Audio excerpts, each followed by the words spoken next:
আপনি বলছিলেন এলাকার বিভিন্ন স্মৃতি সবকিছু বলছিলেন।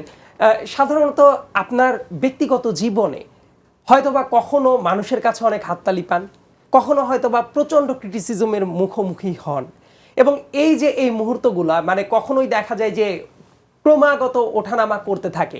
এই জাতীয় ব্যাপার মানসিকতার ওপরে বা আপনার ব্যক্তিগত জীবনের উপরে ইম্প্যাক্ট ফেলে কিভাবে? মানে এই ব্যাপারটা কি মানে অতিক্রম করেন আসলে কিভাবে? এটি আসলে বলতে গেলে দীর্ঘ সময় চলে গিয়েছে, যার জন্য, এবং আমি রাজনীতিবিদ, আমি সবসময় মনে করি যে আমার মানুষের সাথে সম্পৃক্ততা, সেটা পজিটিভলি হোক, সেটা নেগেটিভলি হোক, মানুষ যেভাবে নিচ্ছে আমাকে, এবং এই মানুষের নেওয়ার মধ্য দিয়ে কিন্তু আমি গ্রো করেছি। যে কখনোই আমাকে হয়তো এমনভাবে দেখা হয়, এবং সেটা মূলত রিসেন্টলি বেশি হচ্ছে। আমি বলবো যে আমরা ফেস্টিভ্যালের সময়ও আমরা বিভিন্ন ধরনের প্রতিরোধের মুখোমুখি হয়েছি, রাস্তায় পড়ে মার খেয়েছি, অন্যান্য প্রতিরোধের মুখেও পড়েছি, কিন্তু যেটা জানতাম যে আমি এখন নিপীড়নের শিকার হচ্ছি, আমাকে রাষ্ট্র থেকে কিন্তু আমাকে সেই নিপীড়নটা করা হচ্ছে। তো আমার মানসিকভাবে আমি এক ধরনের সেটআপের মধ্যে ছিলাম, এবং আমি সেটাকে একভাবে গ্রহণ করতাম, এবং সেটা কিন্তু আমাকে শক্তিশালী করতো।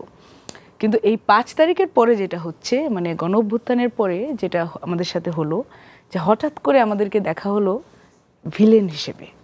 হঠাৎ করে এই সিনটাতে আমরা এমনভাবে উপস্থিত হলাম যেখানে আমরা যে মানুষ ছিলাম, আমরা যে ত্যাগ করেছি, আমরা যে একটা সময় অ্যাক্টিভিজমের মধ্য দিয়ে, একটা কঠিন সময় অ্যাক্টিভিজমের মধ্য দিয়ে আমরা বড় হয়েছি, সেই জিনিসটাকে হঠাৎ করে অস্বীকার করা শুরু হলো। এবং অস্বীকার হওয়ার প্রক্রিয়াটা হলো যে গালি দিতে হবে, যত গালি দেওয়া যায় তত মানুষকে থামিয়ে দেওয়া যায়।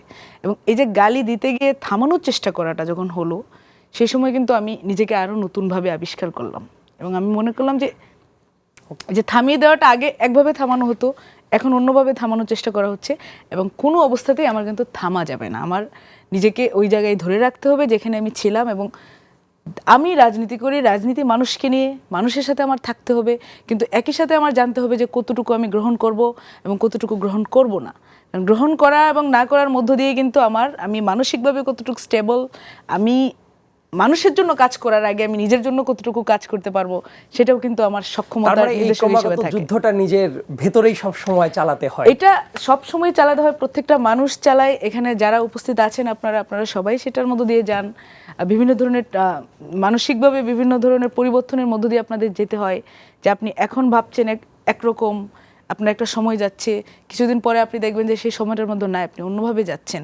তো এই দুইটা জিনিস নিয়ে কিন্তু আমাদের জীবনে চলতে হয়, আনন্দ, হাসি, দুঃখ, কান্নার মধ্য দিয়ে। কিন্তু এর মধ্যে আমরা যেটা বিশ্বাস করি সেটা হচ্ছে পরিবর্তনের। আপনি যখন ভালো থাকবেন, আপনি রাজনীতিবিদ হিসেবে এগুলো আসলে আমাদের জন্য সুবিধা, যে আমরা কিছু জিনিস বুঝতে পারি, কিছু জিনিস আমরা ভাবি যে আমরা এখন ভালো আছি, সামনে হয়তো আমি খারাপ থাকতে পারবো। তো একজন সাধারণ মানুষের পক্ষে